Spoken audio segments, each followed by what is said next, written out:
Buckle up, guys, because in this episode, we are inside the interrogation room with Rosendo Rodriguez III, ex-Marine, smooth talker, and now a prime suspect. We've got a missing woman, a Holiday Inn room, a red Dodge truck, and a suitcase that ends up in a dumpster. Was this self-defense or something darker? Rodriguez walks us through every chilling detail until the moment he snaps. Let's get into this. This is Detective Chris Brennan, Lubbock Police Department. It is Monday, October the 10th, 2005, approximately 9:45 a.m. This is an interview taking place in connection with LPD case number 0544708.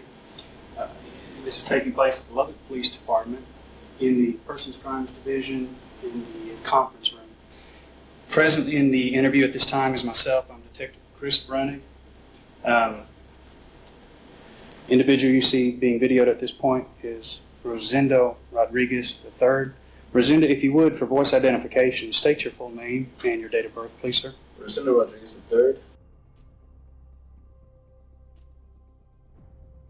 Directly next to Rosendo is his counsel, Mr. Albert Rodriguez, and for voice identification for the recordings, would you state your full name, sir? Yes, sir. Albert L. Rodriguez, attorney for Mr. Rosendo Rodriguez III. Also present is Corporal Doug Sutton. I'm panning him at this time. Corporal Sutton, if you would state your name and rank.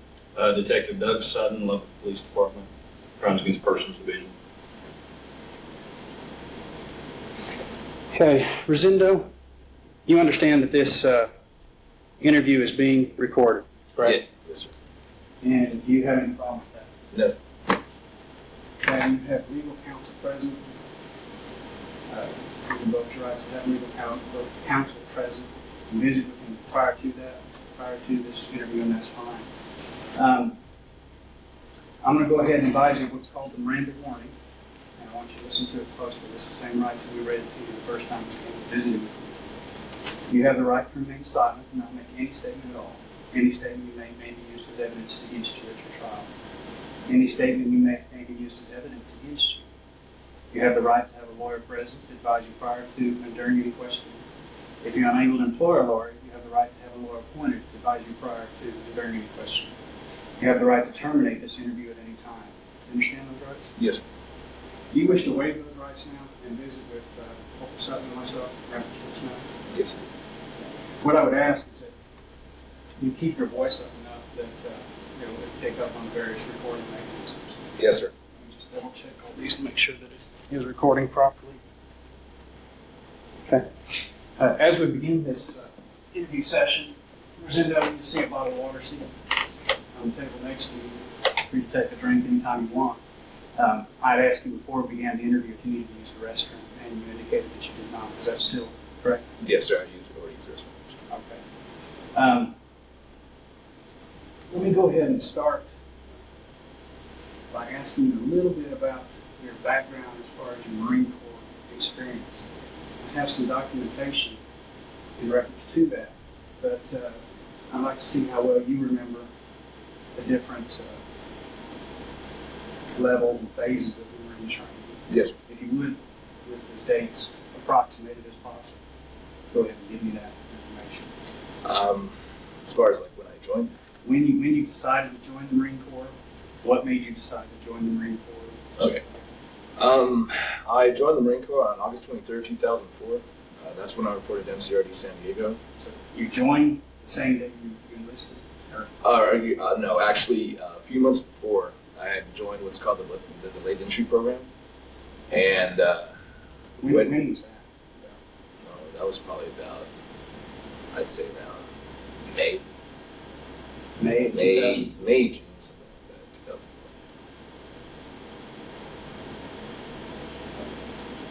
And then I actually reported to MCRD San Diego August 23rd, 2004, about like maybe 1 or 2 in the morning. That's when I stepped on the yellow footprints. Okay. And what type of training did you receive in the United States Marine Corps? All sorts, sir. There was like rifle marksmanship. There's of course physical training, close order drill. Basically, it's where it's like you're right shoulder arms, left shoulder arms, stuff like that. You learn stuff like martial arts, core value training. You go on, they teach you outdoor survival skills. I'm trying to think. Water survival skills. That's, as far as basic training, that's pretty much about it. So I'm looking at some documentation. It looks like you received approximately 13-week recruit training for the male, Yes, sir. and it shows approximately 1 week martial arts training. Yes, sir. And it indicates here that you left with a tan belt. Yes, sir. Correct your reflection? Yes, sir. Okay. Marine training combat, Yes, sir. 3 weeks. Does that sound correct? Yes, sir. Motor vehicle operator course. Yes, sir. Approximately 4 weeks.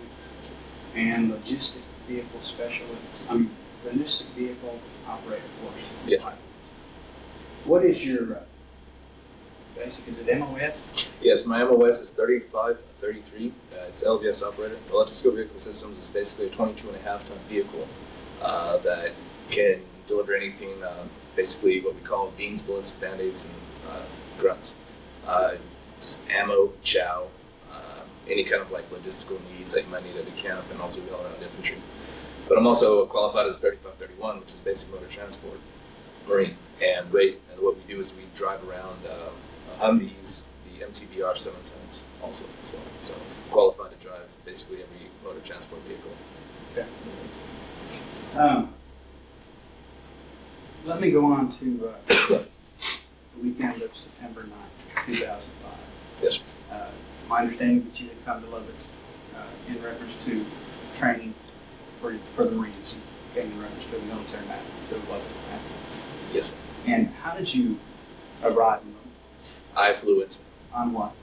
Southwest Airlines. Southwest Airlines? Yes, sir. We had a drill weekend that weekend, and also they had called and asked for volunteers for the Hurricane Katrina relief, and I, as well as 20 other Marines, have volunteered to go out there. Every time that they had called from the Reserve Center, I volunteered to go to Fort Hood for 2 weeks. I didn't need to go for an AT those 2 weeks. I volunteered to go to a honor guard. Right now, I just want to kind of stick to that weekend. Oh, okay. On the weekend of the 9th, you say you flew in on Friday? Yes, sir. In Southwest. Yes, sir. Did you obtain any transportation? Yes, sir, I did. I went to Enterprise Rental Car. Enterprise rental car? Yes, sir. Is that where you rented the red Dodge pickup? Yes, sir. Tell me about that. Was there any special reason you rented the Dodge?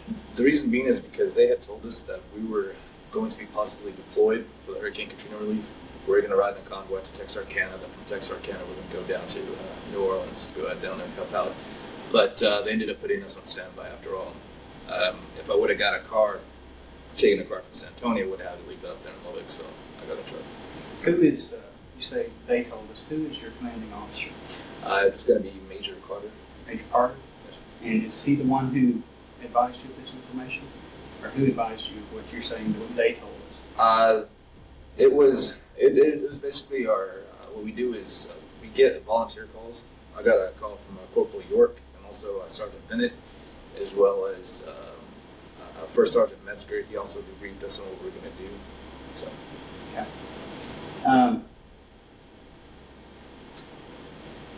Going forward, you rented that red vehicle. yes. And I want to take it, kind of jump forward throughout the weekend, bringing us up to the point in time of, let's go from Sunday evening. You had finished your drill, from what I found out from talking to individuals out of the Reserve Center. You finished your duty somewhere around 1,600 hours Sunday evening, is that correct? Yes. And that would be Sunday evening the 11th. Okay. If you would take us forward from that point on, what transpired during the evening hours of Sunday evening? Was Sunday evening? Yes. Okay. Excuse me. May I ask? Yes. We're We're skipping Saturday. Okay. Is there? Yes, it's extremely important. Okay. The day before us. I want him to keep it chronological. That'd be fine then. Anything that you think is relevant Yes. involving this case, let's go ahead and step back to that. Anything that you think is relevant, go ahead and explain to me. Keep in mind that this entire conversation is being recorded. Okay. Be as detailed as possible about what the information you're telling me. Yes, sir. All right. Go ahead. Okay, Saturday, I had gotten out of, Saturday night, I had gotten out of drill. Went to the hotel, got showered, squared away, everything. It's going to go down to Whataburger. I got something to eat. And then I came out, and as I was driving down Q, I had noticed a woman. She was walking down the street. So I Stop for just a moment. Which motel are you saying that you would stay at? Holiday Inn. Holiday Inn, the one there at 8th and Avenue Q? Yes, sir. And specifically, what do you recall the room that you stayed in? 60, like, I believe it was 609. 609. That's the information that we had as well. Okay. Go ahead on. So I was driving down the street, and I noticed a woman. She was walking on the, as you're going north, I noticed that she was on the right side of the street. So I pulled up, and she was walking like this, and looked like she was distressed. She was crying. So I was like, "Excuse me, are you all right?"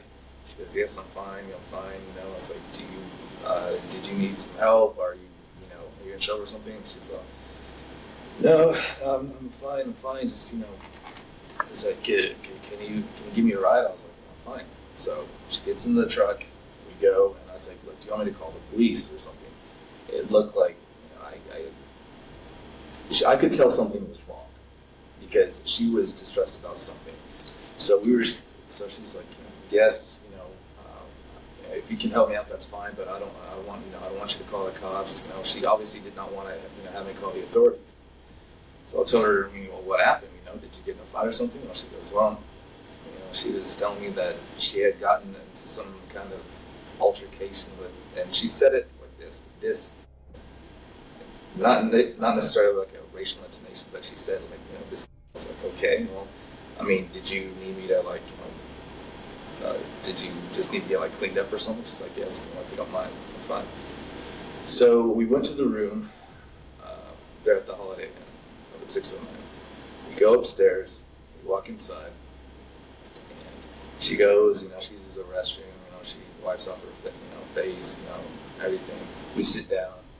I ask her, "Are you okay? Are you, all right?" She's like, "I'm fine. I just need to, calm down. Is it cool if I use your phone?" Go ahead. She makes a phone call. I didn't pay attention to the gist of the conversation. I was watching TV. I said, "Did you need me to take you anywhere?" She goes, "Oh, would you mind taking me home?" I said, "That's fine." So we go downstairs, we get in the truck. Before we leave, she goes, "Is it cool if we go by the 7-Eleven?" I was like, "Sure." It's a 7-Eleven that's located right across the street from the hotel. So we go over there. She goes inside. She gets a couple items. And as she's coming out, I guess she recognized some people. Because she goes into her car, she starts talking to a couple of folks. And after she's down there, she's there for about 5-10 minutes. She gets up, she comes around to the truck, she gets in, and then she directs me, "Go over to 26th and Avenue N." I was like, "All right." So we go, and there's a street that's perpendicular to 26th. I'm not really sure which one it is. I guess it was the westernmost one. Here's 26th, here's the other street. It was either N or P, I'm not sure.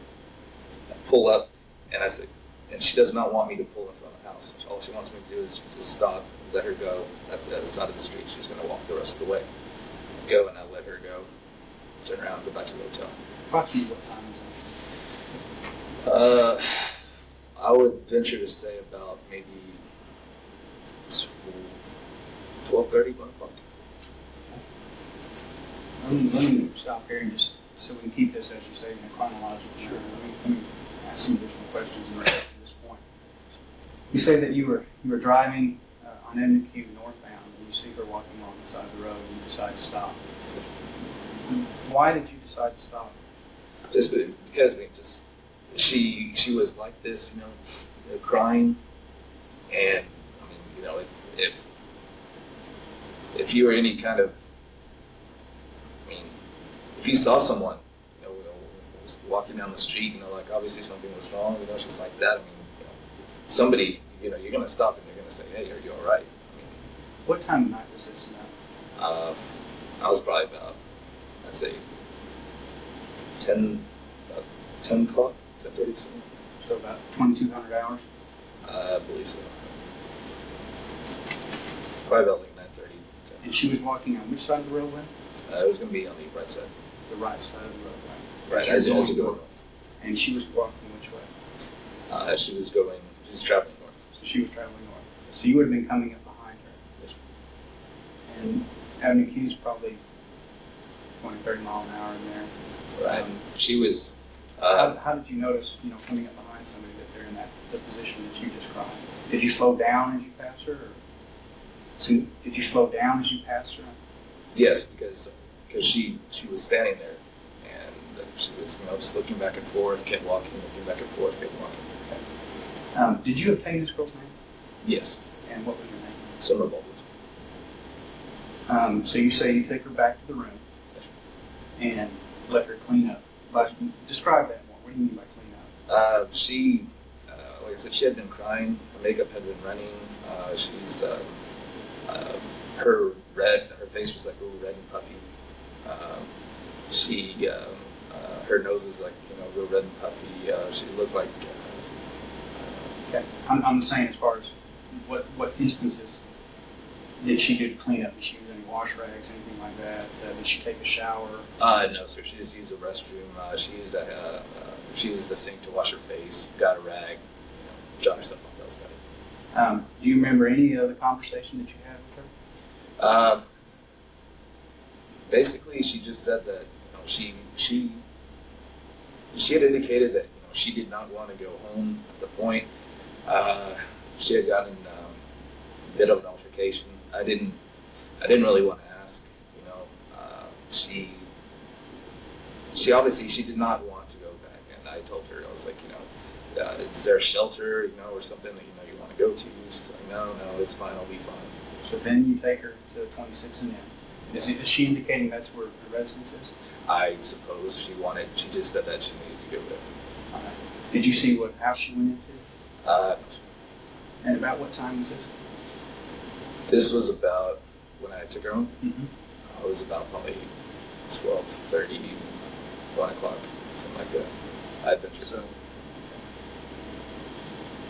12:30, 01:30 to 00:30 to 0100 hours. Yes, sir. And this would have actually taken us up onto Sunday morning. Yes, sir. And you had been drinking. And how much did you consume alcohol that I had no alcohol that night. I thought you said you. Sunday morning? You had not been drinking at this point? No, sir. Okay. That's what you asked him to go into the next day. Is there any other contact you had with her that night that you think we need to be made aware of? No, sir. Go ahead into Sunday now. Into Sunday, I woke up about probably 0500, went to drill. Got out of drill about, I'd say about maybe 5:30, 6 o'clock. Went to the hotel. Went upstairs, got dressed, got squared away, and called my friend Chris. We went out to the library to go. Actually, I went to go pick him up and stayed at his apartment and talked to him for a while. We were going to go see a movie, but we ended up going to the library. Okay. And from there, we had a few. What time was this that you went over? And you're referring to Chris, is that correct? Yes. Very long time friend of yours. Yes. From information. Yes, sir. What do you think about Chris? He's a good guy, a stand-up guy. I mean, he's, Okay. trustworthy. Okay. Go ahead then on. You go over to Chris's. You stay there at the house. Do you remember meeting with anybody there at the apartment? And was that his apartment? Or did you go to his girlfriend's Yes. apartment? apartment? It was his apartment. His apartment. Okay. Y'all meet with anybody else then? I just met with some of his friends and stuff like that. Do you remember any of their names? Just his girlfriend, Laura. That's about it. And then from there, where do you go? We go to the library, sir. How long? And the library, just for anyone who's not from Lubbock, what is the library? The library it's a bar. It's over in the Depot District. The name of it is a library. It's just it's a common running joke. Most parents often wonder where their kids are at, and they tell them they're at the library. You know, it's a bar. So technically, they're not lying. So. And how long do y'all stay there? We stayed there just probably about till I'd say maybe 12:30, 1. No, we didn't shut the place down. Just, So now you're actually getting into Monday morning. yes. Correct. And about how much alcohol had you consumed there at the library? I'd say about maybe 3 beers. About 3 beers? Yes, sir. What about Chris? Probably about 3, 4. And who was buying the beer? We were gonna go halves, but I ended up buying Any special reason you bought it? it. No, sir. He offered to pay, but I told him, hey, look, I hadn't seen you in a long time, man. So, Do you remember talking with any of Chris's friends there at the library? there was one girl, Tia. I'm trying to think of her last name. I can't remember. Okay. T is correct. Do you remember any of the conversation that y'all were having there at the library? Just, he was just telling about his girlfriend, how they were doing, stuff like that. Just, wanting to see, if I was going to come back to tech and all that. What were you telling him about? What was your side of the conversation when you were talking? I told him, I said, I'm making that to tech. I like San Antonio a lot. I'd like to, I would like to come back up here, but I was like, but I'm down at, I was down in San Antonio, had a good job. So. Okay. Do you remember talking anything about, your military training or anything of that nature? Not particularly. We just talked a lot about, he asked me, how's the Marines and stuff like that, and I told him, about my drill weekend. We were talking about going out. I told him about going out to Hurricane Katrina relief, stuff like that weekend.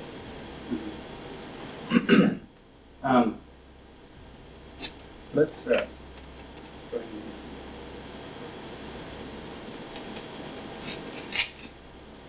Let's go ahead and go forward now. Yes. So you leave the library approximately 1 a.m. and you're driving the red pickup truck, correct? Yes, sir. And where do y'all go? Take him back to Jefferson Commons. And was that his request, your decision? What? He was riding with me. I went to go pick him up, so there was naturally I told him. So you dropped him off there at Jefferson Commons. Yes, sir. And then proceed forward with what you do next. I dropped him off at probably around 1:30. Get up on West Loop, going south. Hit South Loop, going east. So I'm going east. I get off on the exit for University. Take it, go under the loop, go all the way down to 50th and University. Take a right on 50th, go all the way down, take a left on Q, travel all the way down Q. And it was probably around, I'd say, 24th, about 24th and Q, 22nd and Q, that I noticed Summer. She was walking down the road on the right side. 24th and Q? About 24th, 22nd and Q. And this is about what time? I'd say about 1:30, 2 o'clock. And you notice you're walking down the road. Yes, sir. What brought your attention to her? She looked familiar. So I went, I pulled up next to her. I was like, hey. It's like, how you doing? Like that. She's like, oh, fine. She is like, she kind of looked a little, I guess you'd say, out of it. She was like a little bit, this motion. And I was like, are you sure you're all right? And she's like, no, I'm fine. And I was like, did you need a ride somewhere? She goes, is it cool if we just go and chill at your place? Like that. Her voice was kind of wavered. I was like, yeah, that's fine. just want to hang out. So she gets in the truck, and we go to the hotel. This is the same hotel, Holiday Inn? Yes, sir. That they had. So y'all go to the motel room. Is there anybody else there with you? No, sir. Explain what goes on there. Okay. Well, we sat on the bed. The lights were off. We were watching TV, and I just asked her, how are you doing so far? I said, fine. Just made idle chit chat, and then we were in kind of close proximity, so we end up, kind of like leaning towards each other. We end up kissing, having sex. Okay.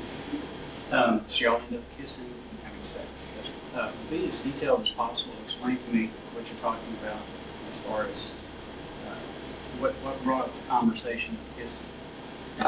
Well, we were just in close proximity and just talking, just about. She was telling me, these things like she had moved to Lubbock and everything else. And we were just watching TV and just leaned over and started kissing. And this is on the bed. Yes, sir. What was she wearing? Jeans and a jacket, a shirt I couldn't quite remember. Jeans and a jacket. What kind of jacket? It's kind of like a blue jacket. Okay. And was it a windbreaker type? Was it? It was kind of like a thin material. I noticed that I was checking through your room receipt, and I see where you had a couple of charges for either one or two purchased movies. That was one, sir. Star Wars. One. When did were you watching that night, or were y'all watching something else? No, sir. We're just watching TV. Do you recall what you were watching? No, sir. I just flipped the channels. Wasn't really paying attention. Okay. So, is there anything at all you were watching specifically? No, sir. It's probably like an infomercial was on TV. That's about it. How long do you think y'all were watching TV before? I'd say probably about 15, 20 minutes. So 15 or 20 minutes. Do you recall any show? About that time, no, sir. There was like a couple of movies on the TBS TNT, but I mean, it's nothing like I wasn't really paying attention. Going back to what Summer was wearing at the time, you say blue jeans and a shirt that you don't recall. Was she carrying anything? She had it's like a handbag. Handbag? Can you describe the handbag to me? That was brownish type. And how big was it? Probably I'd say maybe about that big. Okay, so you're describing like 8 inches, 10 inches tall by maybe a foot wide? Yes. And about how thick was it was about maybe that thick. it? So about 6 inches thick? Yes, sir. Okay. Where was it? It was The handbag. It was on the floor right next to the bed, right next to the table. Which side of the bed? As you're facing the television, it would have been on the left side. So let's move forward to the point where you say y'all start kissing and ultimately have sex. Yes, sir. Explain in detail what occurred as far as from the kissing to the point where you're having intercourse. Describe what's going on. We start, kissing, fondling each other. She removes her clothes, I remove mine, and as we're sitting there, we just start having, as we're having sex. She seemed, I guess you'd say, a little agitated, maybe. It was, she appeared to, she was kind of like breathing a little hard, it sounded as if she was like just, having a really, like just having a hard time, I guess. Okay. And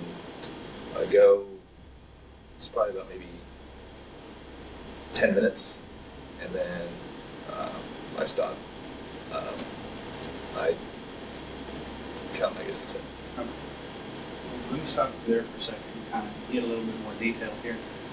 You say you did climax. Yes. Were you using any type of protection? Yes.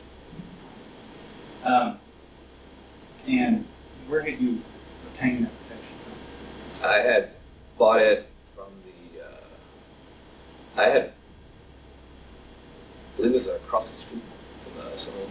When did you purchase that? I had bought that probably at the beginning of the weekend. Beginning of the week? Around the beginning of the weekend, maybe.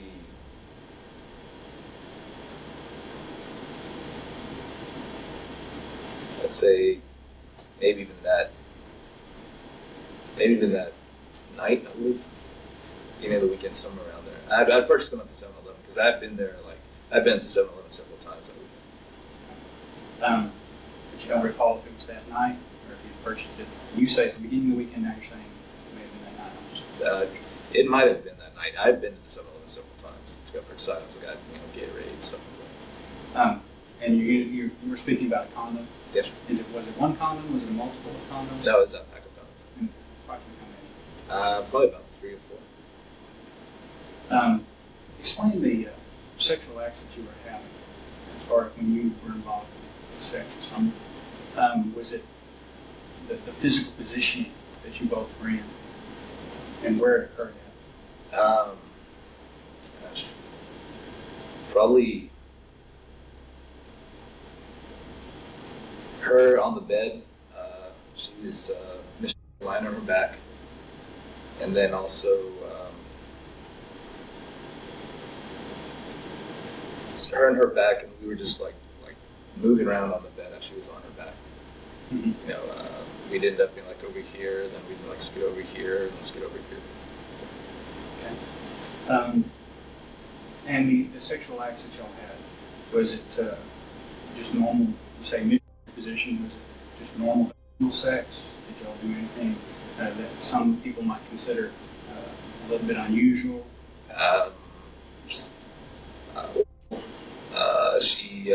She went down on me, and then also I had as we were going in, as we were having sex, we also had from behind also. Now, is this with her still on her back? Yes. So her knees would have had to been in a rather unique position. Is that correct? They were kind of on the side, here, but I mean, she was discomforted by it. She was discomforted. It looked kind of the whole time. So. What do you mean she was discomforted? Was she verbally saying she was discomforted? No, she had a this look on her face like she was pained. Pain. Okay. And is that the whole time you were having sex, or is that when you started having that? So, no, it was the whole time. That's right. But yet y'all continued on for 10 minutes or something. Yes. And why was that? I asked her, I was like, "Are you fine?" She's like, "Yes, I'm fine. Let's go forward now. You say that you had sex, and you said complete the sexual act. Then what occurred? After we were done, I go get a pair of shorts, turn on the light, go around to go use the restroom. And I go to the sink, wash myself off. And as I'm coming back around, she's sitting, she's facing away from me. Here's the edge of the bed, here's the chair, here's the table. And she's leaning over, and it looks like, I heard a she's lighting something. I figured that, she was lighting a cigarette maybe. It was a smoking room, I figured, it wasn't,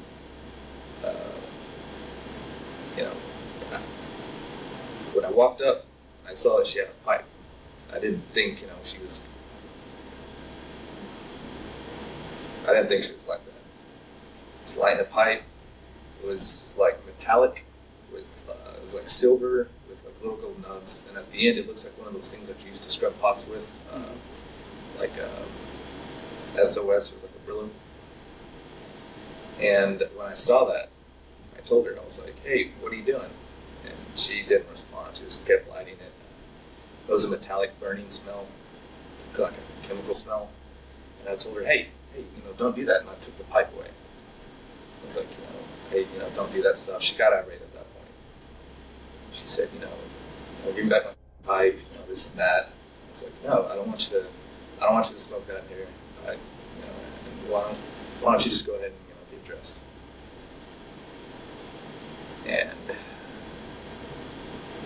So at this point, she's still totally new? yes, sir.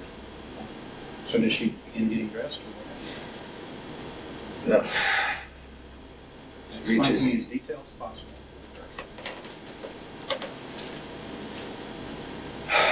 So I turn around, but I figure she's going for her clothes.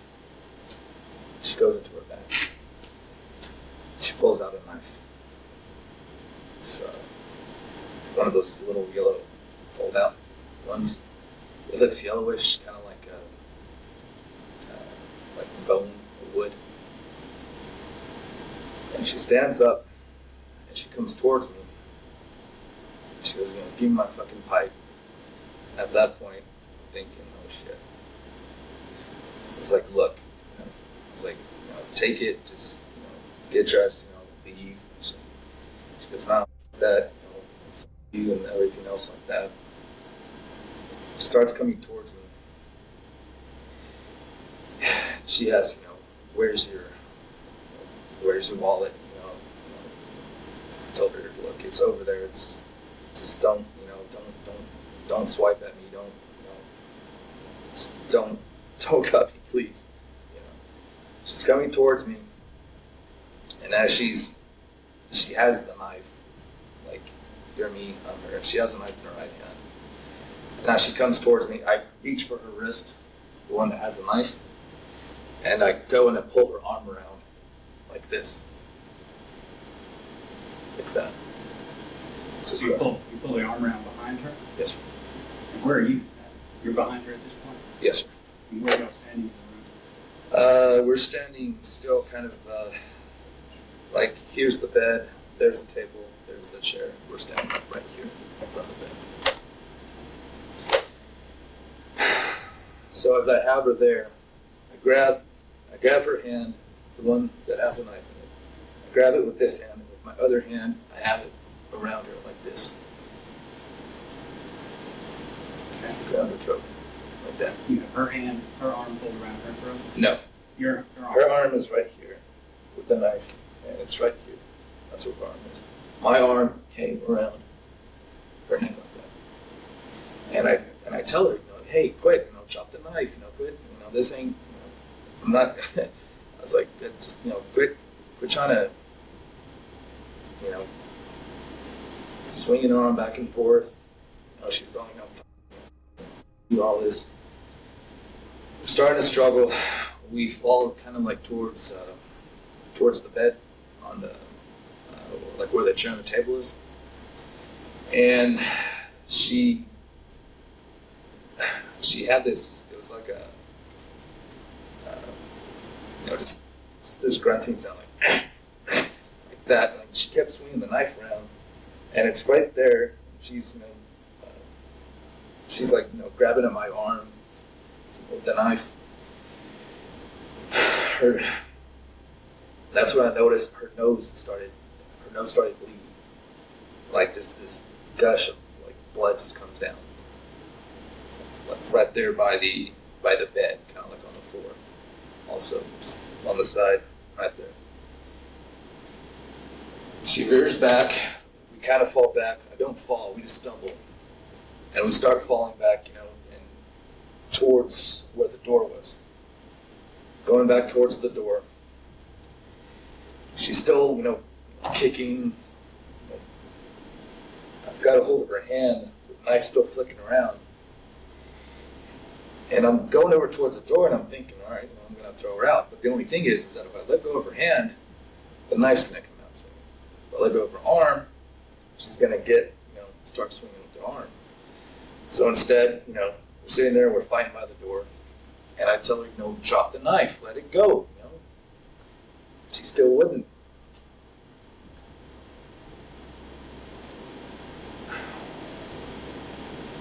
Finally, I noticed that she quit. She stopped fighting.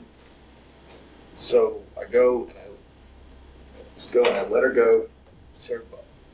She was lying across from where the carpet meets the tile floor from the bathroom.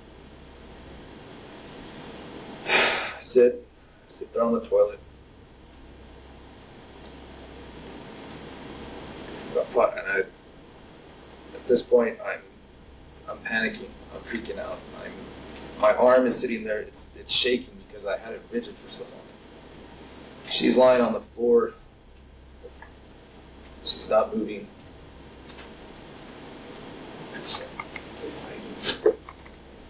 She's lying on the floor. She's not moving. I'm sitting there. I'm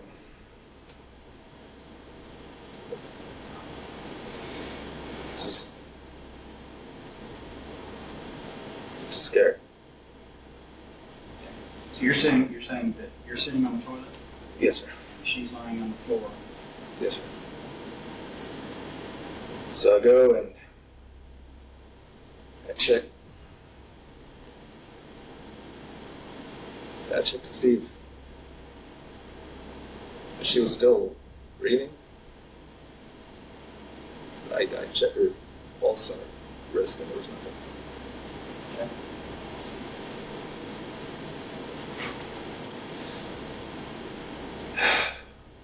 Just a million things started running through my mind. What were those? I couldn't believe what was happening. I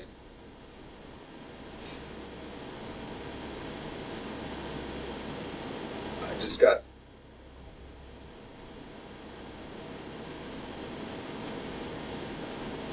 I didn't know what to do.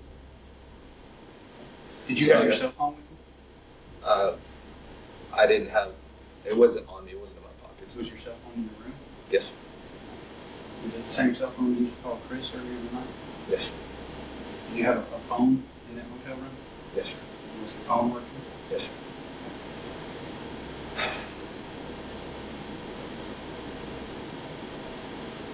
What did you decide to do? I put on my shirt. I put on this. I had sandals, and I thought I should have called. I should have called him. During this time that you're deliberating on what to do, you say you have the presence of mind to check your pulse, pray. In your military training, did you receive any first aid training? Yes, sir. Did you receive any training as far as CPR? Yes, sir. The only thing was that her face was, she had blood, like on her nose, on her mouth. You were a trained Marine, though, correct? Yes, sir. Did you attempt CPR? No, sir.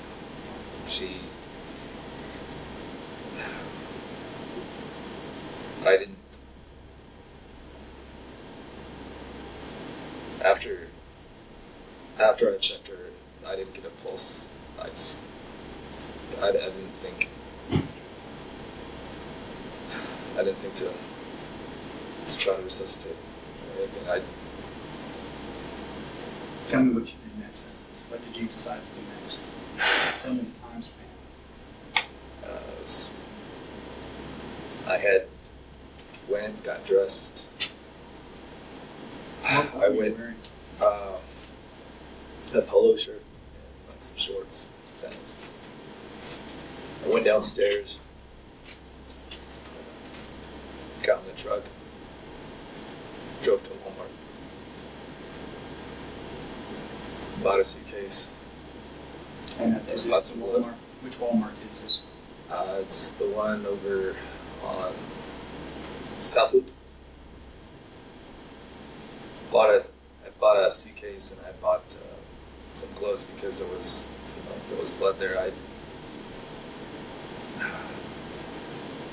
left, went back to the hotel. So you bought a suitcase, Any disposable gloves? Yes, sir. And you paid for those how? I used a card. Your debit card? Yes, sir. And approximately what time is this? About 2:30, 3:30 maybe. Between 2:30 and 3:30? Somewhere around there. I'm not much. So you go and you make these purchases. Yes, sir. And you purchase the gloves because you know there's blood there. Yes, sir. Go ahead. Go for it.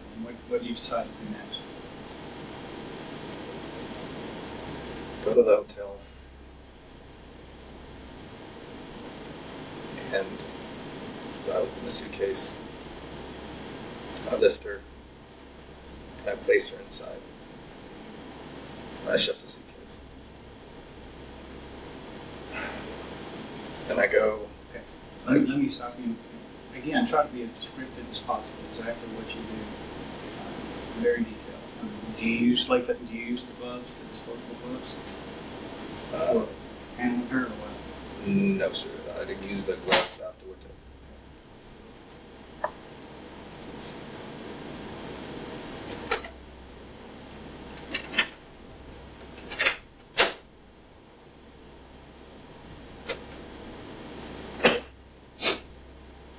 Just for purposes of the audio recording, it's roughly 10-30 hours, and you can flip the tape over at this point.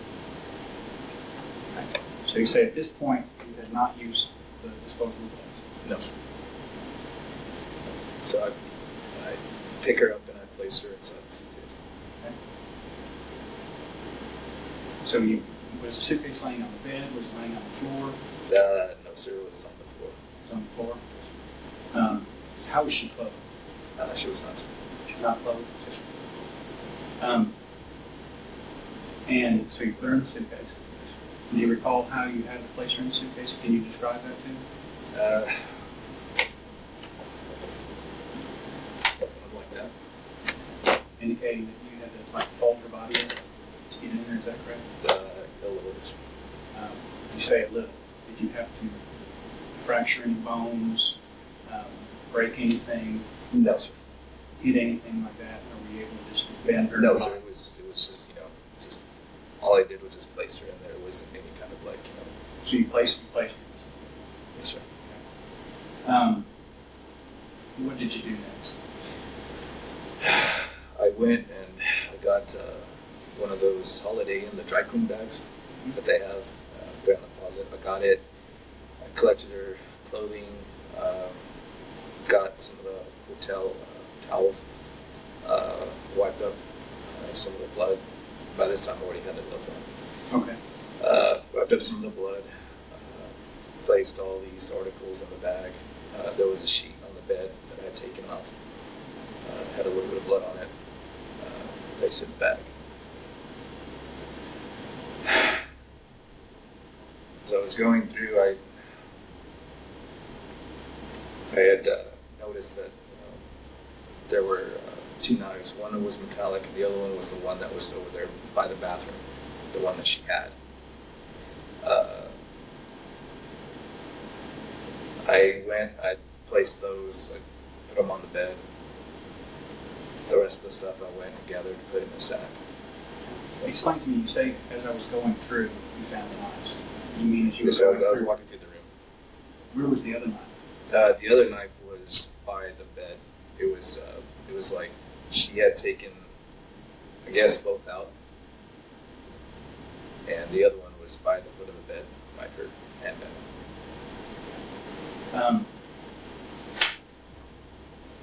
I have some knives here which have been turned over.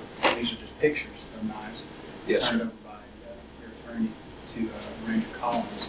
This is Yes, sir. These are. This is an accurate portrayal from Ranger Collins that was emailed to me. These are the two knives that were collected from your attorney, Albert Rodriguez. Which one of these knives are you saying was used in this? This one, sir. And this is the other one that was by the bed.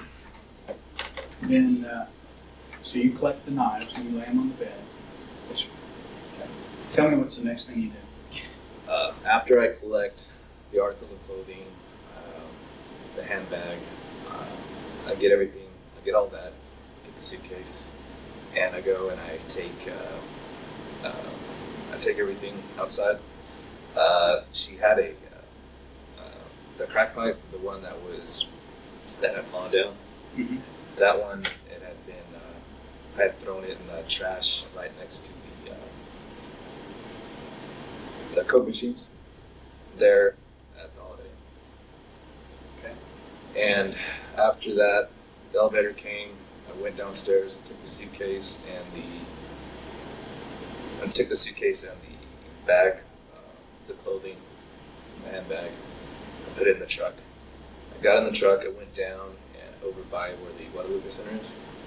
So you're carrying the suitcase down, Yes, sir. and you're rolling it down. Yes, sir. Do you take it down the elevator? Do you take it down? Take it down the elevators. Do you take it out just straight out the front of the lobby? No, sir. There's a side door. Do you take it out the side door? Yes, sir. Did you have to go get your pickup and drive your pickup around to the side? Or? No, sir. My pickup was already on the side. So you take it out. Do you put the suitcase in the bed of the pickup, or do you put it in the cab of the pickup? Where do you put the suitcase? The suitcase was there right beside me in the cab. So you actually put it up in the cab portion of the truck. Yes, sir. And you have the clothing. Where is it? It's on the floorboard. Where's her purse? Her purse is right there, too. Is it in the bag as well, or is it separate? Or what? No, it's separate. So you have purse, the bag, and her body now in a suitcase. Yes, sir. Right. Is there anything else? That's all that I can tell. What do you do next? I go and I drive down Q. I take a right, and you remember where those old grain elevators used to be? Yes. Like over there? Over there, that's by kind of where the Guadalupe Center is. Correct. Okay. I turn down that street where okay. Here's the Guadalupe Center, right? There's a street, I turn right, and then I take like another right in a residential neighborhood. I pull into an alley, and I go down, and I pull around to a dumpster that's at the end. And I remember it had there's the alley, then there's some grass with like 3 trees on it. The dumpster's right here in the alley. Then there's a street running behind that. I pick up the suitcase, place it in the dumpster. I drive down, take the bag and her handbag, her purse, throw it in the dumpster. Probably maybe about a few dumpsters down, and then I leave. Okay. Where do you put the suitcase? Put it inside the dumpster. Okay. About what time in the morning is this? Probably say about maybe 4:35. 4:30 to 5 a.m.? About that time, I'd say. I'm not quite sure. Okay. And when you put her body in the suitcase into the dumpster, Yes, sir. did you cover it up with anything? Did you just throw it in there? Did you try to conceal it under stuff? No, sir. I just placed it in there. You just placed it in there? And you were by yourself? Yes, sir. Okay. What did you do next? I got in the truck. I went to the hotel. Sat there. I stayed up for a while. Just kind of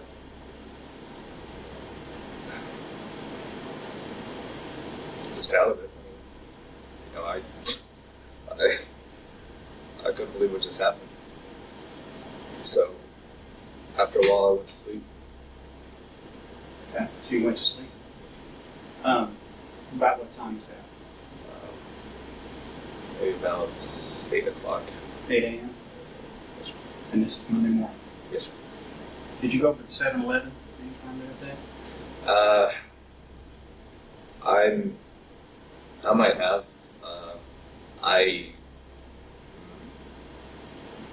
The only thing I remember else doing was probably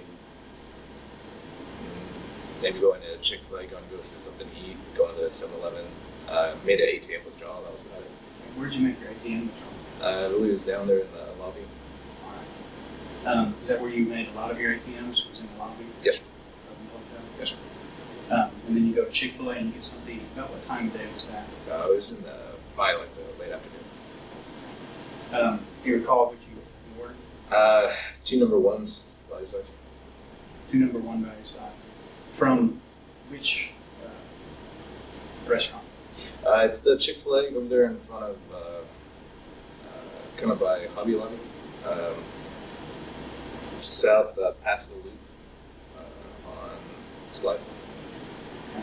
And you go back to your room. Yes, Or what did you do after that? I just sat there. I got a movie. Watched Star Wars. Okay. So you rented a movie in the motel room? Yes, sir. About what time was that? That I couldn't quite say. Probably about maybe 4:35. I would imagine. I don't know. So you rent Star Wars, Yes, sir. and you watched Star Wars. Did you call anyone else? Uh, I tried calling probably Chris. I may have talked to my parents. I'll give you this. We've already talked to Chris on this or not. Do you recall calling Chris? I might have. I don't know. I think he tried calling me also. Okay. Do you recall talking with Chris and saying that you wanted to hang out? He had mentioned the fact that he wanted to hang out, but that he couldn't. He had a bunch of stuff to do. He was tired. So you recall that conversation? Yes. That he said he had a bunch of stuff to do. Right. That he couldn't go out that night. So that indicates And I didn't. he was the one busy. So actually, you would have been the one making the call if he's saying that he's too busy to hang out, correct? Or he could have called because we had planned on going out later, but either way, I didn't feel like, at that point, I didn't feel like taking it. You're saying that Chris called you? He either called me or I called him. But the conversation did take place. That you recalled him saying that he had something else to do. Or that he just, he didn't indicate that he wanted to go out that night. Do you recall anything else about the conversation with Chris? No, otherwise I told him, I was probably going to go back home because I was leaving the next day. Okay.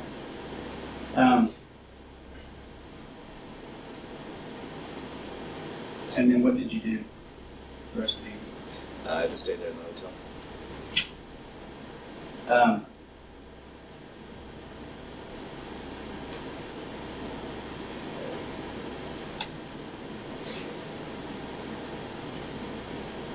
When you checked out, when was that? It was the next morning. Tuesday morning? Yes. About what time? It was probably at around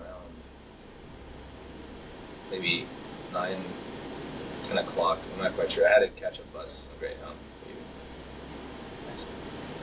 We have copies of that information. We had 2 bags. Yes. On the bus. How many bags did you have? I had 2 duffel bags, and then I had my combat backpack. And you decided to take the knives with you, Yes, sir. correct? Yes, sir. Why did you do that?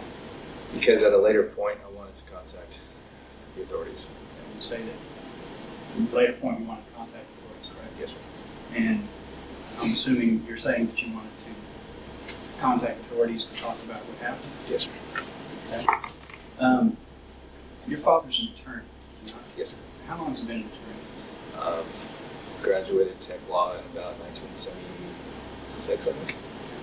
So you say that he's been an attorney for probably close to 30 years. Yes, sir. Would you believe that your knowledge of the legal process, the judicial system, is probably a little bit above the average individual because of your association with your father? I would say so. I mean, I guess it's a logical guess. Yes, sir. Hence, you took the knives with you that you're saying that were involved in this matter, right? Yes, sir. Now, if I understood you correctly, you say that you discarded the crack pipe that you say she had, Yes, sir. that you threw it away. Yes, sir. How come you didn't take the crack pipe? Because I'm not a crack user. This matter is involving the death of an individual, Yes, sir. correct? Yes, sir. And you say the reason it started all this, according to you, is because of this crack pipe. Correct. But yet you discard the crack pipe. Exactly. Is that correct, what you're saying? Yes, sir. Because if I would have had this pipe on me, and say, I don't know, like a police officer or something, they walk through, you can't. I do not want to carry any kind of drugs on me. Yes, sir. You don't want to carry any kind of drugs, but you're transporting a deceased person stuffed in a suitcase. Like, You're saying you've got a above average perception of the legal system, yes, sir. enough to take these knives you say were involved. But the whole matter started with this crack pipe, and you discard it. Yet you're carrying a deceased person's body around stuffed in a suitcase. Yes, sir. Okay. I'm just wanting to No, clarify. I understand. And the sheets rolled up in the bag that were discarded. There was 2 sets of gloves found in that bag, because it has. I'll give you that we have recovered a bag that was discarded in the trash, and it had information, evidence in it, which appears at this time we haven't done the DNA on it, but it appears to be consistent with evidence in this case. There's 2 sets of disposable gloves in there. Why the 2 sets? Why did Because you- whenever you take them out, they're like stuck together. Hey, So did you wear both pairs? Did Uh, you wear them at different times? no, sir, not that I recall. I recall only putting on one pair. So there wouldn't be any reason for your DNA to be inside both pairs of gloves. I wouldn't think so. What did you do with her wallet? I placed it inside of the bag, Inside of which bag? inside of one of the bags from the Holiday Inn. In another bag? A separate bag? I believe so. I think it was also a trash bag. Okay. Can you describe her wallet to me? Not. It was dark colored. That's about all I remember. Dark colored wallet. This one. I'll give you that we have recovered her wallet as well. Where did you place her wallet? In one of the bags, sir. Okay. What did you do with that bag? Threw it in the dumpsters. Okay. Which dumpster did you throw it in correlation to the downtown area? There was one.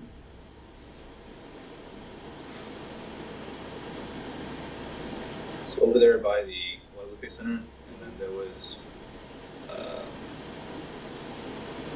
I had noticed that there was one place. It's kind of like by 7-Eleven, I guess, around there. It's about 7-Eleven around 8th and Q. Yes, sir. I'll give you that the wallet was recovered from a dumpster between 14th and 15th Street between Q and Avenue R. Does that sound consistent with the area that you're talking I about? would think so. It's kind of like it's by on the same side of the street where the 7-Eleven is. Why did you see to take her wallet out of her purse and separate it from the other property that you're talking about? Her wallet was, I believe, with maybe another article of clothing. It's no particular reason. I had noticed that it was out, and I just wanted to just get rid of it all. There's no reason why. Okay, explain to me. You say you noticed it was out. Yes, sir. Okay, was it out of the purse? Was it in the purse? No, sir. It was outside of the purse. Okay. This is something we haven't really gone into before. When I'm telling you to be as detailed as possible Yes, sir. about this. Why was her wallet outside of the purse? I guess she was fumbling around inside of it whenever she pulled out the knives. Why did you see the need, if you disposed of her body in the dumpster over by the Guadalupe Center, and that's north of 4th Street, east of Avenue Q, and then some 18 blocks away is where you dispose of her wallet. Why did you see fit to do that? Because after I placed her in the dumpster and some of the articles that she had over there down from that dumpster where she was in, I noticed that there was still some stuff inside the truck. Okay. So when do you notice this? as I'm coming back, going to the hotel. Say as you're going back to the hotel's at 8th Street. Yes, sir. How come you drive all the way up to 15th Street to dispose of this property?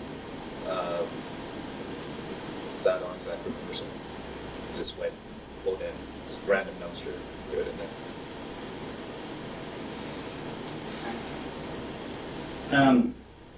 So on Tuesday, you returned to San Antonio. Yes, sir. You arrived home according to information I've spoken to your father and information from your bus receipts around 2100 hours, about 9 p.m. Yes, sir. Okay.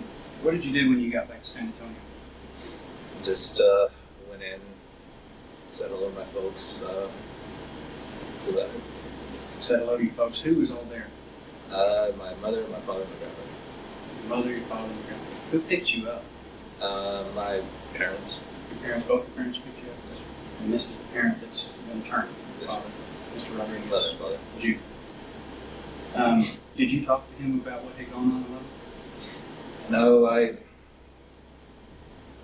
was wanting to talk to him later because I didn't want to talk to him in front of my mom and my grandmother. I wanted to interview to him. I wanted to talk to somebody. I mean, I didn't didn't say, hey, Dad, something to talk to you about, but I was like, Bob, yeah. He asked me, how everything was, how the weekend went. I indicated, I was just disappointed that, I didn't get to go to the Hurricane Katrina relief. We were put on standby. But mainly I was upset because of this. But verbalize why. You say you told him you were upset or disappointed about not getting to go to the hurricane relief, but you didn't mention anything about No, sir. being upset over that. He could tell that I was upset, but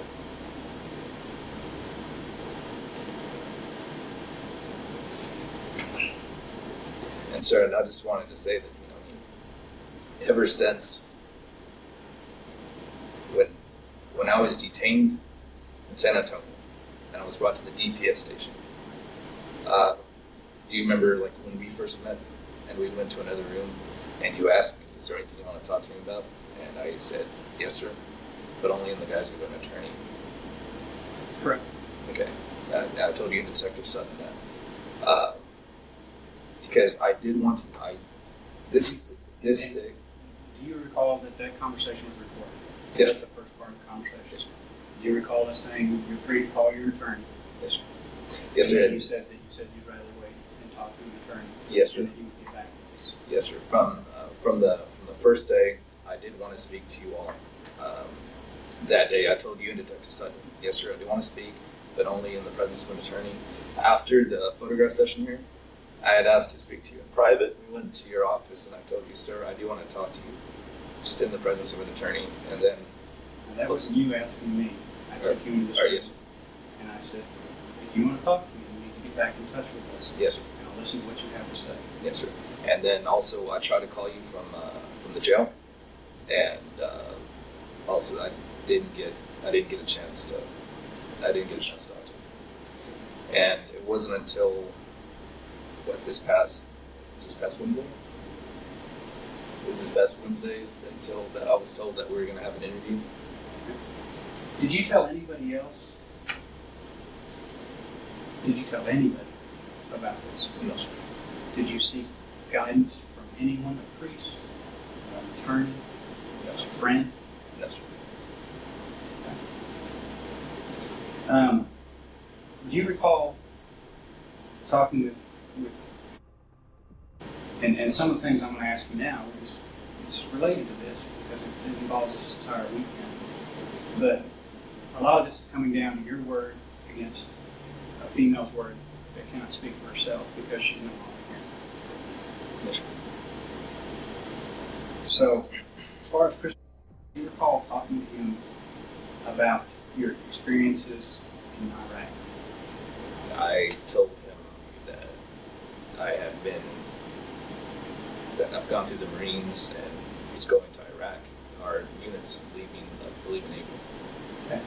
Do you recall sharing rather graphic stories with him about instances you've been involved in issues where you've been deployed in Iraq?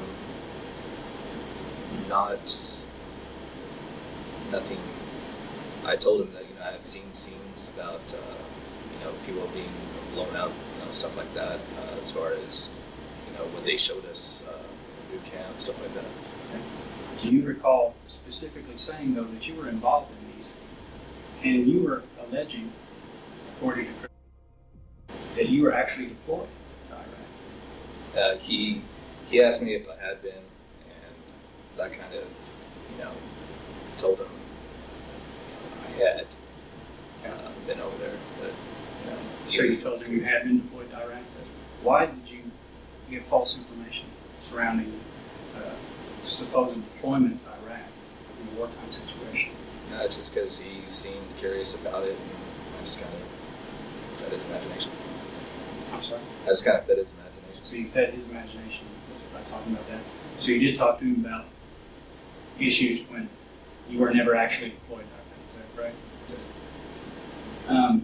Do you recall talking to his girlfriend Laura, where y'all were sitting there at the apartment, about experiences where you were deployed in Iraq? I don't remember talking.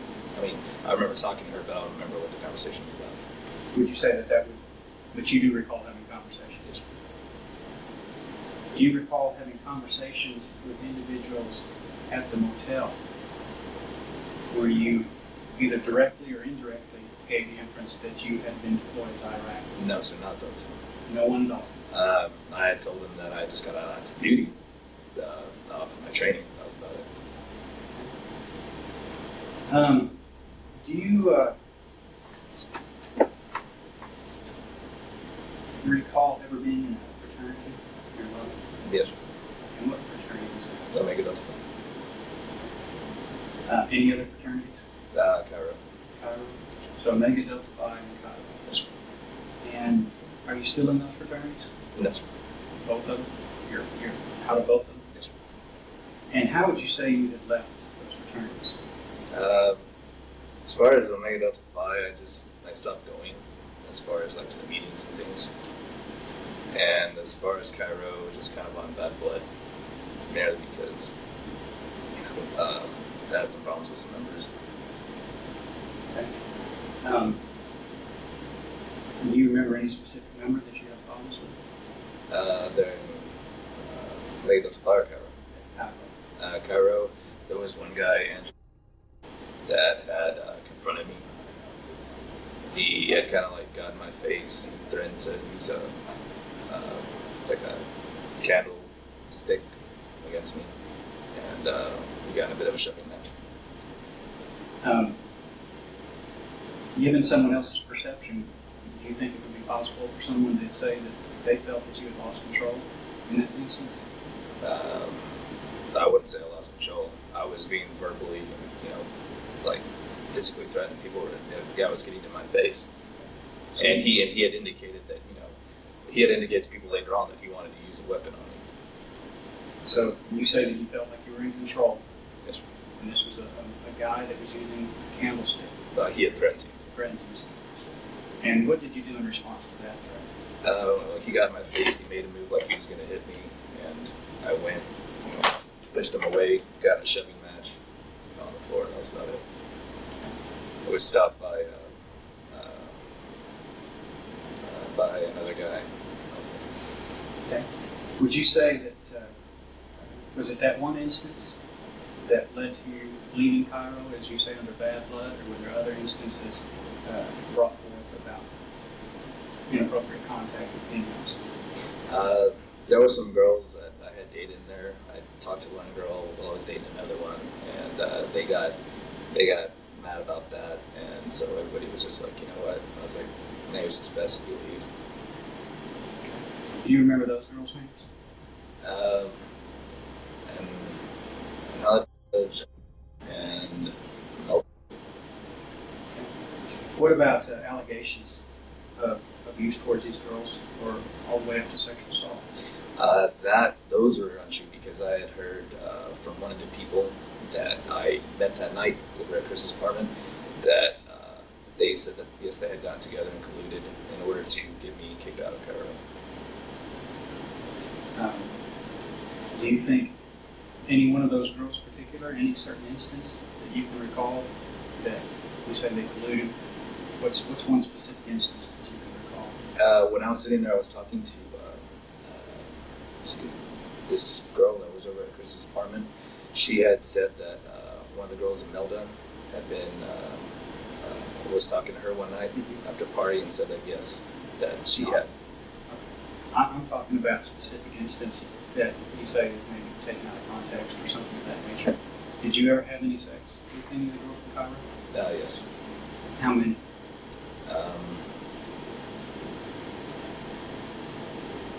About, I'd say, maybe 5. About 5 girls. And what is sex to you? Just, well, with them it was casual. But to you in general, what's sex? It depends if I meet a girl who I really like, then it's emotional, it's caring. But if I meet a girl that if we meet for maybe a few days, maybe a few weeks, it's like a 6-month fling, something like that, or it just depends on the situation. It's either serious or it's not. Would it be, or do you recall making a phrase to someone that sex to you is like a handshake? It's a way to say hello and it's a way to say goodbye. Do you recall making a comment to someone? No, nothing like that. Just I've remarked that to me, it's casual at times. For some, it's not. People know that people that I get involved with, that I do get emotional and I do care for them. But it's not like it's not every instance or situation. Has there ever been an allegation against you for inappropriate abuse towards a female or sexual related allegation? As far as like any of the stuff that was false in Cairo, but no, not that I recall. Do you recall working at the South Plains Mall at a place called Image Plus? Yes, sir. Back in 2003? Yes, sir. Do you recall talking to an investigator with the Lubbock Police Department about an allegation that was made against you? I do remember that, but as far as he said that as someone it was unidentified, and I was never contacted about it again. Tell me about the instance where you went to this girl's house. I had never went by, sir. You never went by? No, sir. No, sir. That's what you're saying you recall? Yes, sir. Do you recall her name? No, sir. Do you recall how you met her? It was there at Image Plus, I suppose, but it was never. I had told the detective or whoever it was that I had not went over there, and he followed up on an investigation. Nothing ever came up because obviously it was not the one. How about providing you with the case number? Fines.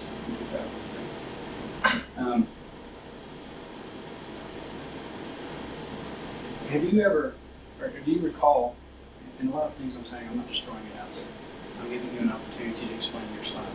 Yes, sir. You're saying you received extensive training in the Marines, and you are a Marine, correct? You completed all these courses in combat and martial arts. Yes, sir. Did you complete those satisfactorily? Yes, sir. Do you recall talking to a female and making a statement that you knew 7 different ways to kill somebody with your bare hands? No, sir. No, you say you don't recall ever saying that? No, sir. No. Would it be fair to say that you know 7 different ways to kill somebody with your bare hands?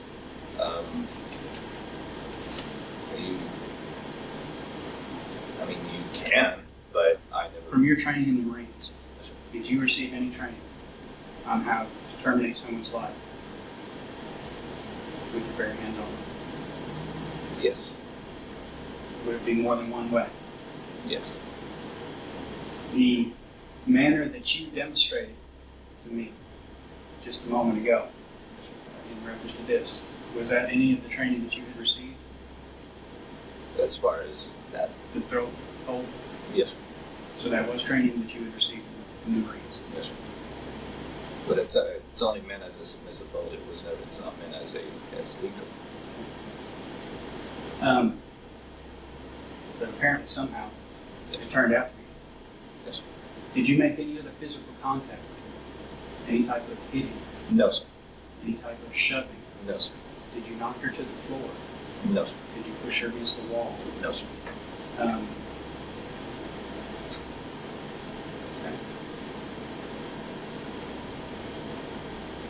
How do you feel that you have responded?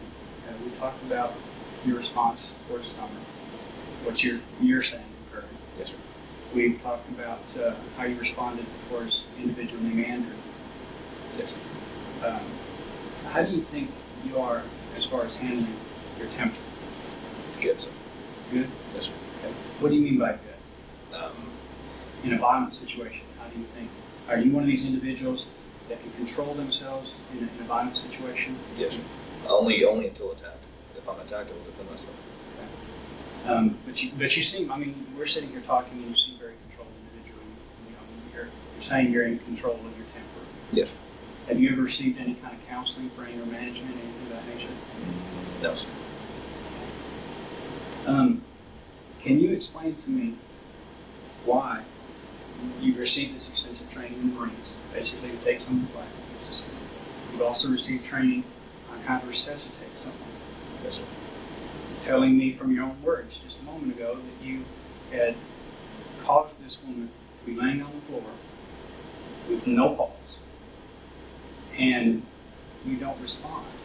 You don't, you say you're in control enough to control your own temper and your own actions, and yet you say you're so out of control that you don't know what to do. You don't know how to give CPR, even though you've been trained to do that. Can you explain to Albert, Corporal Sutton, and ultimately the district attorney's office and a jury, can you explain to me why you did that, or why you failed to act? Because when I was sitting there on the toilet, I figured, all right,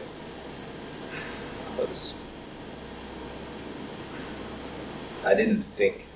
I was panicking. I couldn't believe what just happened. When I looked down at her, her face was covered in blood. I didn't want to put, my mouth, on her, on over her mouth.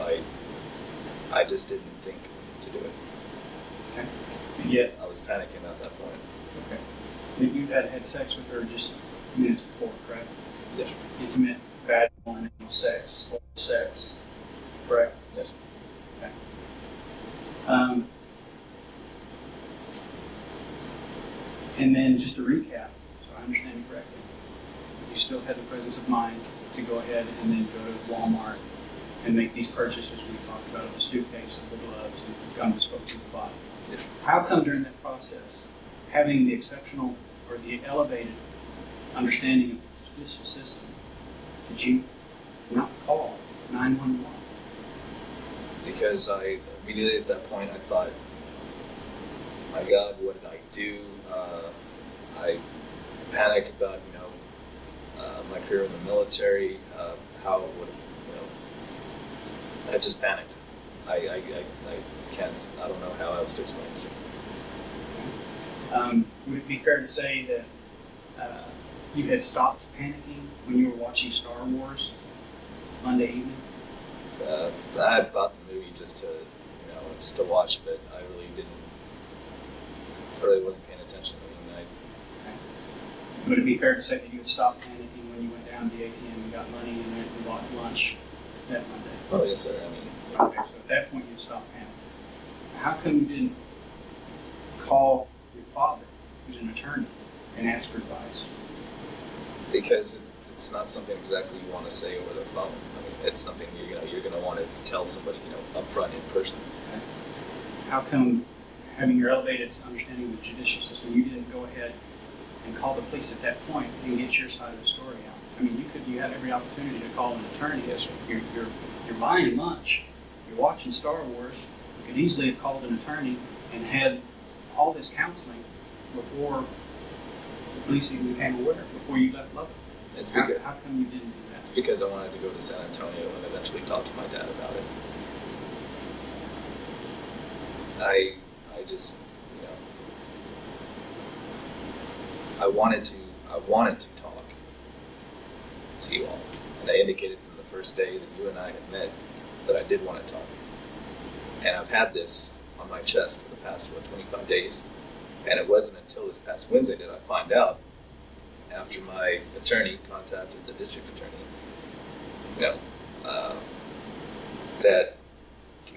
that y'all actually want to sit here and talk and have the interview, because there was something obviously that nobody wanted to talk to me up until this past Wednesday, and I had wondered what happened. I asked my attorney what happened. He said he sent a letter, and then finally we got to talking. So I've been waiting to sit there and have this conversation. Do you remember Detective Sutton and I talking with you and saying you're going to have to be the one to reestablish contact with us? Do you recall that? Yes, sir. Going forward on Summer,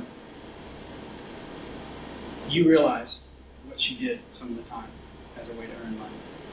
Do you not? Sir, at that time I did not know. You had no idea.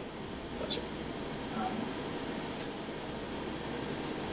It From wasn't given the night before, when you picked her up, walking in that area, you had no idea. No, sir.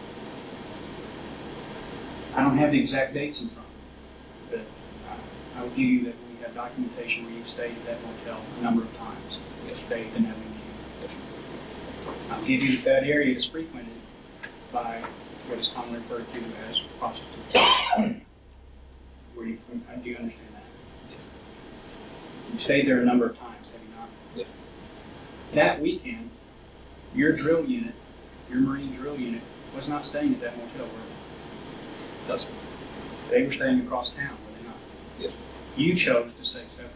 Because that's where we usually have bills. I talked to the first sergeant. He said, that's fine. We'll have the bill transferred over there.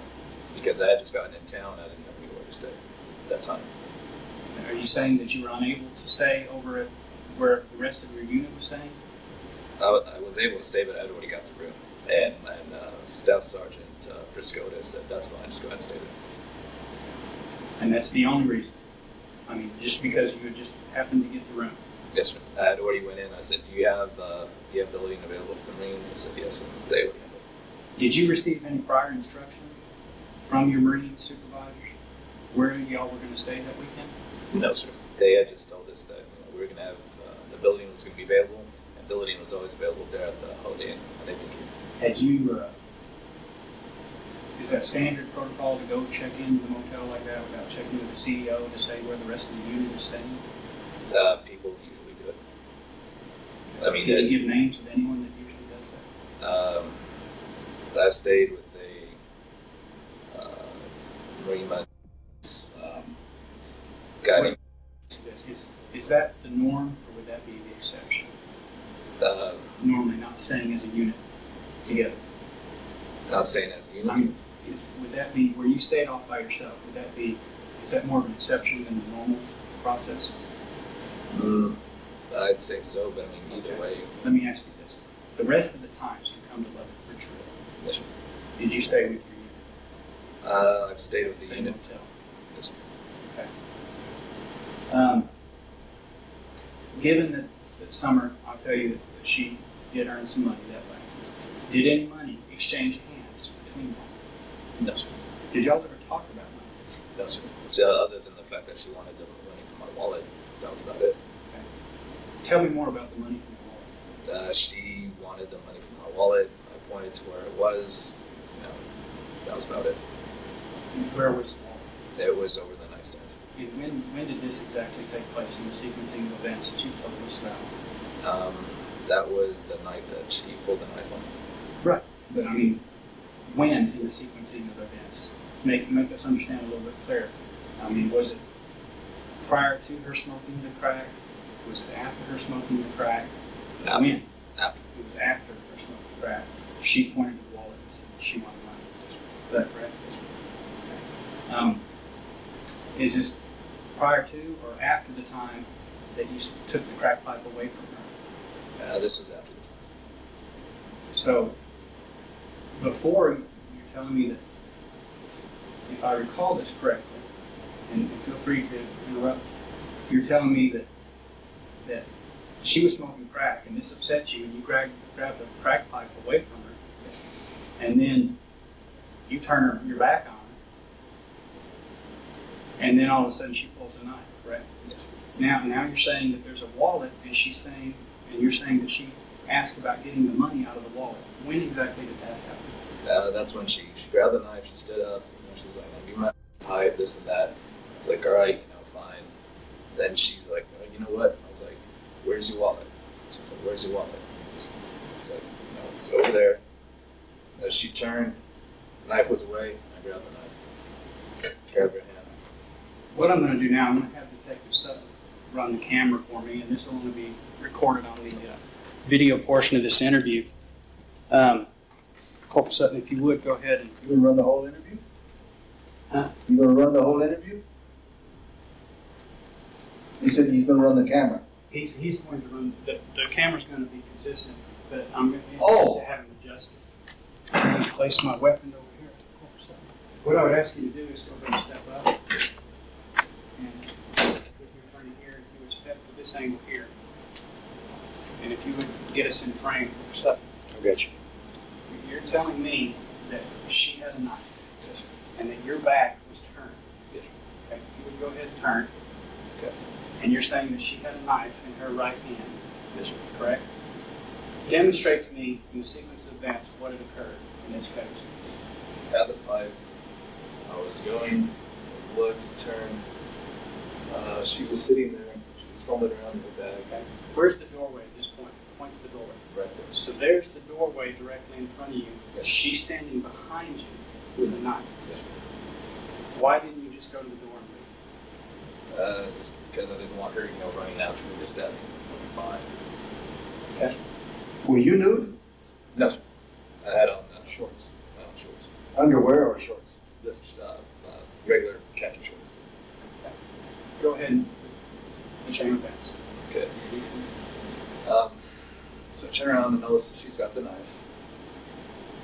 Hold on just a moment. I'm sorry to stop this, but just keep the recording going. So we're about to run out on the video. On the...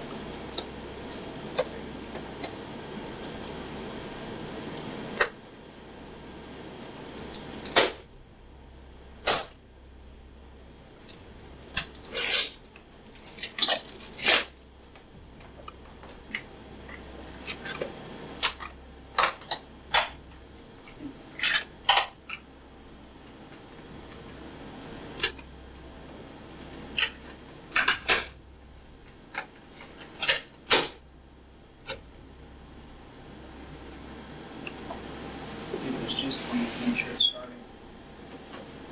Beginning side A, take number 2, it's approximately 11:17 hours.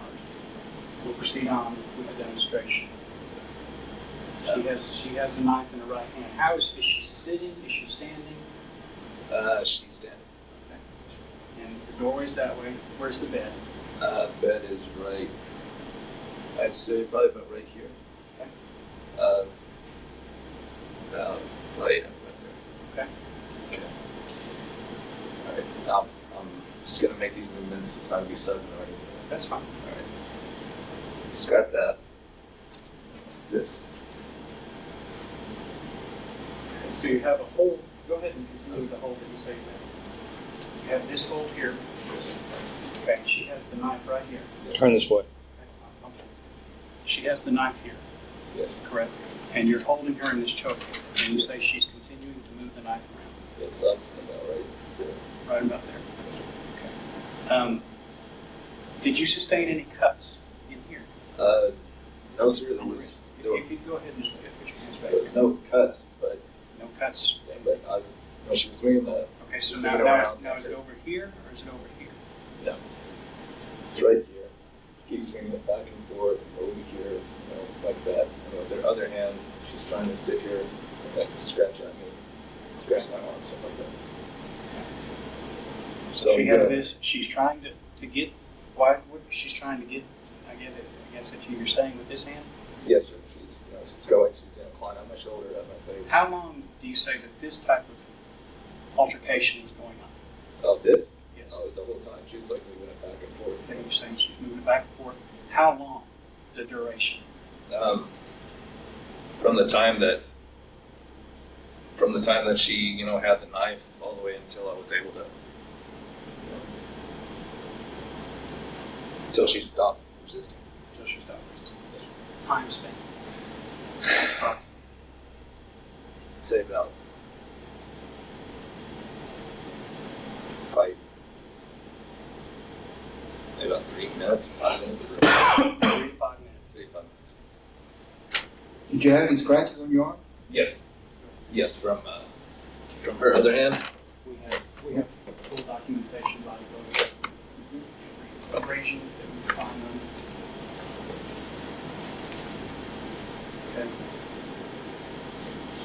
it. Okay. Given that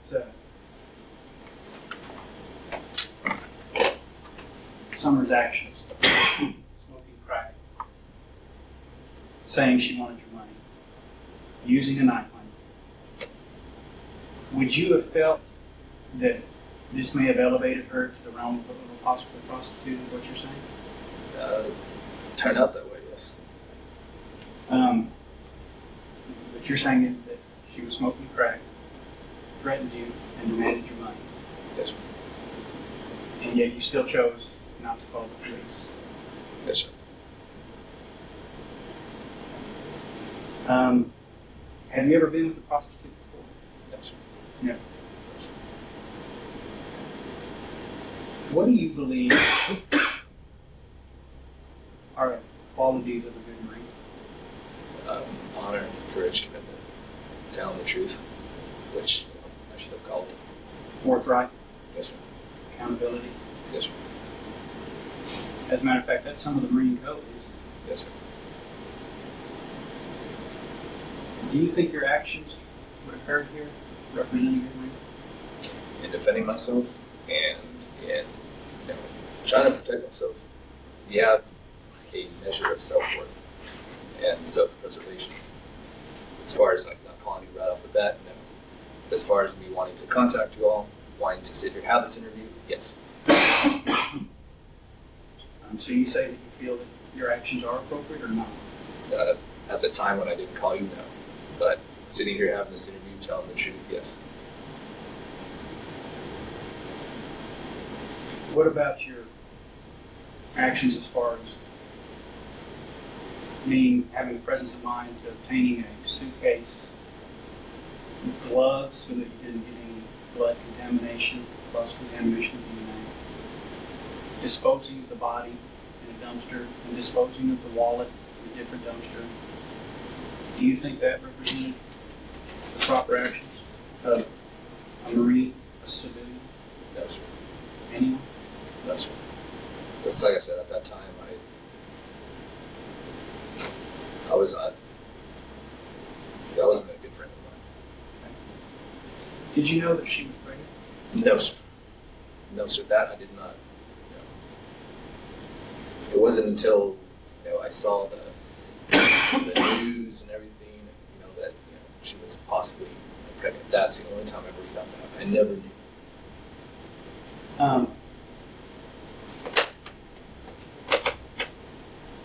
Have you ever had any tests for a socially transmitted disease?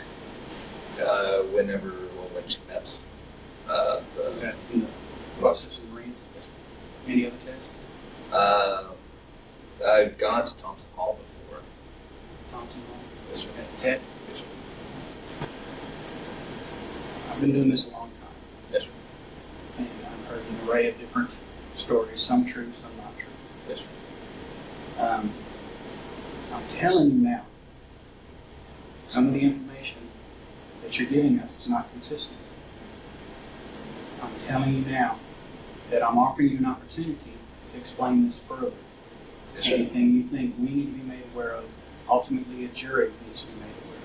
This is a good opportunity for you to come forward on this. Okay, what is it specifically that you're doing? You're going to leave it at that. And I'm offering you an opportunity to expound on yourself, what has occurred here. Any of the events that have occurred Is there any other details that you think the jury needs to be made aware of, or the police department or district attorney's office? That's what it is. I mean, that's whatever you've asked, whatever you need to know. That's all that I can offer. Corporal side, do you have any questions? Rosendo, have you ever, in your past, teenager or anything like that, have you ever had any occasion to be involved in the death of a person? No, sir. Okay, never any car wrecks, anything that, tragedy, No, sir. like that? No, sir. When you talked a little bit with the Jessica, I was going to say, when I've been in car wrecks before, but never as far as personally. so you're not a person that is, quote, familiar with sorrow or death. I mean, that's just not something that's been around you. Well, you get stuff out of members who died, but like cancer. Okay. Some of this information that we talked about, prior history being in the fraternity, things like that, was when you were in the fraternity where you said there was some bad blood there with one of the guys, and then there was some stories or allegations that were there. Were there anything else ever alleged or brought up against you while you were in the fraternity? No, just the fact that I stopped going to meetings.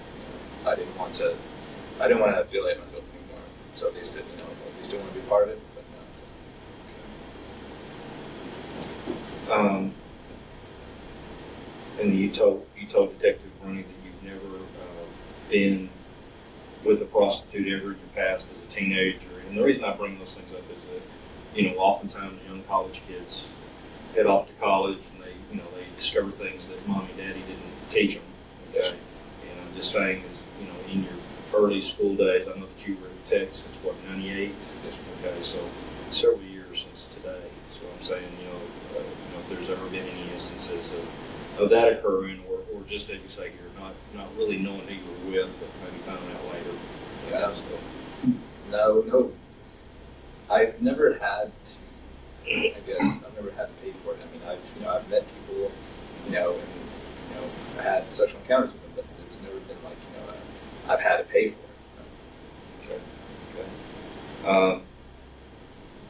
And then back to your military training, did you have specific Marine Corps? There's all types of training.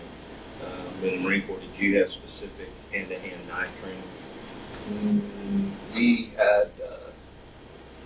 We had just some, just a few moves, like stabs and throws with bayonets, but that's about it. Okay, but nothing intense, no specialized courses or anything like that. No, sir. What did they tell you the equivalent of a 10 belt is? It's entry level. It's different from my time. Yeah, it's entry level martial arts. Okay. I have covered everything. Just two quick questions, and we kind of covered this time span. Yes, sir. From when you left the apartment, the motel room. You're saying that you got Summer laying on the floor. Is that correct? Yes, sir. What is the time span that you left her laying on the floor from the time you left the apartment, the motel, went, purchased the suitcase, and came back and decided to put her in the suitcase? Probably about 15, 30 minutes. 15 to 30 minutes? Thereabouts. Yes, sir.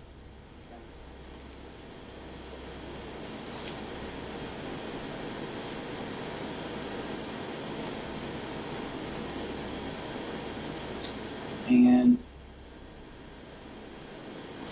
when were you planning to tell anything? I plan on. We didn't arrest you, or Rangers didn't arrest you until Thursday. Yes, sir. This is 4 days after the fact. Yes, sir. When was it going to be convenient for you to have a conversation with your father? I wanted to get him when he was alone. My mom and my grandmother You're was. telling me that at no time in between Monday and Thursday you could have made arrangements to be alone with your father or with an attorney between Monday and Thursday. It's just, I wanted to tell my dad, but I never actually sat there and planned a time to do it. So you never actually even started to give this enough thought to sit down and plan a time to tell him. I did think about it, but I never got around to it. Never got around to it. Okay. Is there anything else that you think the district attorney's office or a jury needs to be made aware of in connection with this matter?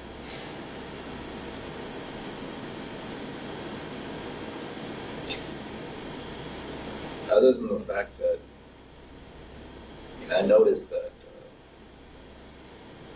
she had, when I had picked her up, like the second night, I had noticed that,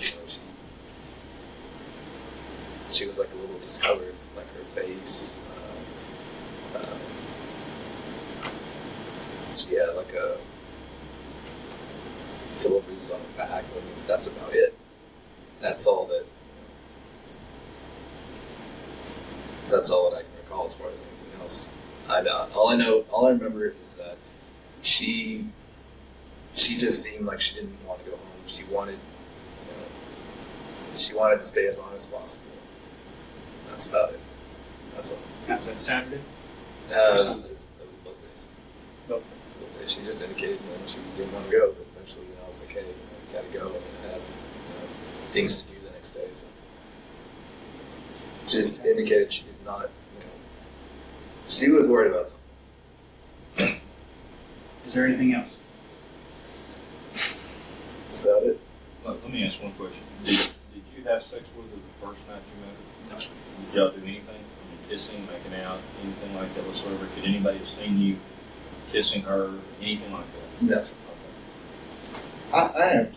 Can I ask him a couple of questions? That's fine. Okay. Rosendo, you say that you all were, well, at least the second night, both of you were nude. Yes, sir. So you saw her completely nude? Yes, sir. Could you tell how many months pregnant she was? No, sir, it didn't even appear that she was Did she tell you she was pregnant? pregnant. She didn't have a little belly? No. No,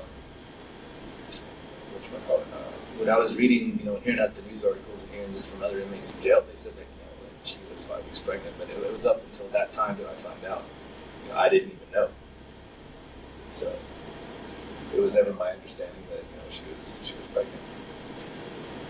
Also, I explained to you some police reports that I got from the justice of the peace, that some of the witnesses in this case reported that she was at her home with a John. Yes. And there was this black guy, Yes. and there was and that was. Do you know those people? No, I don't. Were you the John who went with her to her house? Yeah. Did you ever go to her house? No. I never pulled up in front of her house, dropped her off, like right down from the street. And from talking with other inmates there in the jail, some of them have said that LaQuincy, he had been there with his brother Bon, Bin, something like that. I don't know. It said that they had talked to Detective Osborne, and that they were seeing that they had been talking to me. Maybe I need to do my investigation at the jail. Is there anything else that you would like to add that a jury will ultimately hear in connection with this? That's about it. And then, are we still on? Yes. Now, bear in mind, and the reason that we're here, that you requested to come here, is because you wanted to clear this matter up. Is that correct? Yes. So, if the detective keeps saying that a jury's going to hear, you understand that a jury may or may not even hear this. You Yes. understand that? Yes. All right. And you realize that this information has been completely recorded and Yes. served as a voluntary and sworn statement in connection with this criminal investigation. Completely of unbelievable. It's approximately 11:35 hours. This will conclude the recorded portion of this session.